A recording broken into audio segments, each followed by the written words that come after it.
এই যে রাফামণি এখন পুঁই শাক তুলবে। পুঁই শাক তুলে আমরা রান্না করব দুপুরে, ট্যাংরা মাছ দিয়ে রান্না করব।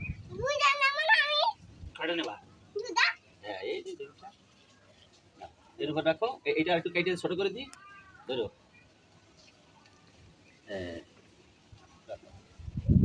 এখানে রাখতে, এইভাবে রাখতে, এইভাবে রাখতে, এইভাবে রাখো। এই যে বিলা, এইভাবে ধরো, নেবে না? এইবার তুমি ধরো, এই যে গাছের পুঁই শাক ধরো। রাফামণি দাদি লাগাইছে।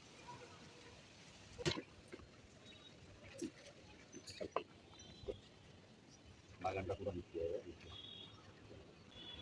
চলো, সুন্দর, চলো। ও নিবে কোনটা?